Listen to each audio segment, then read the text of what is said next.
Ora, prima di dare una risposta sullo scenario, così futuro post Covid-19, mi piacerebbe soffermarmi su alcuni aspetti. Cioè, noi gli scenari si fanno in base alle comunità, no? Cioè, quindi alle persone. Cioè, l'architetto progetta per le persone. Ci sono un paio di aspetti, secondo me, rilevanti che porteranno, cambieranno, modificheranno, arricchiranno il pensiero del terzo millennio. Il primo è che molto probabilmente si supererà, credo anche definitivamente, il pensiero razionalista, cioè il pensiero che ha caratterizzato il modello culturale economico del Novecento. Quindi, come dire, un fare accompagnato dalla consapevolezza che la tecnica e la tecnologia fossero invincibili e che invece l'ambiente naturale e tutto il sistema, diciamo, tutto l'ecosistema mondo fosse invece potesse essere dominato.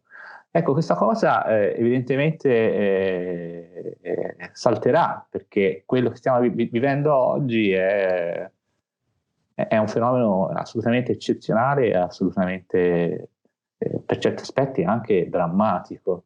Cioè, stiamo assistendo al fatto che un piccolo virus, piccolo, veramente piccolo, ha fermato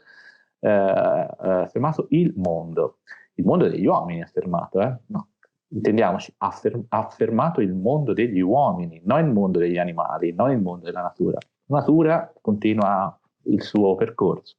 Ecco, allora noi come architetti questa cosa non è che si può così lasciarla passare senza così osservare.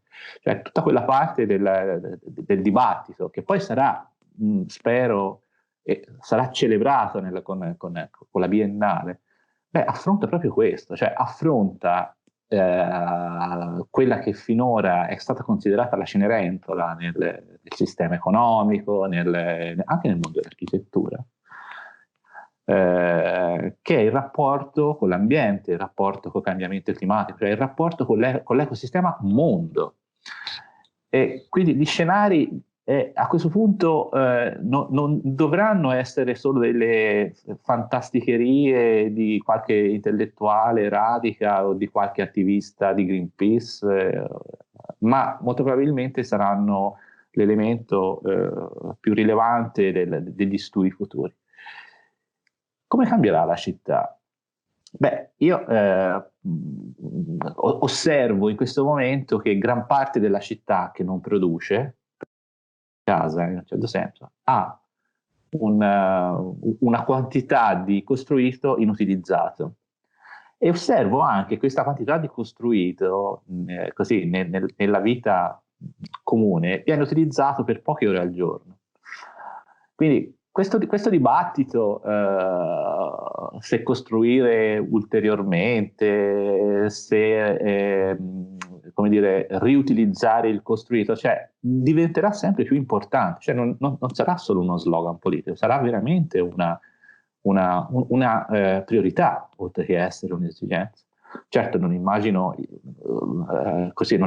che la città sia completamente utilizzata allo stesso tempo, nello stesso modo, contemporaneamente, questo lo escludo, ma forse occorre razionalizzare il nostro tempo, che è molto stereotipato, o forse occorre prendere in considerazione una serie di aspetti che finora erano assolutamente sovradimensionati. Questo è un aspetto interessante. Ecco.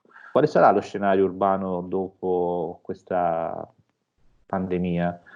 Il compito di noi architetti è osservare quello che succede e proporre delle soluzioni, immaginare delle soluzioni, degli scenari urbani.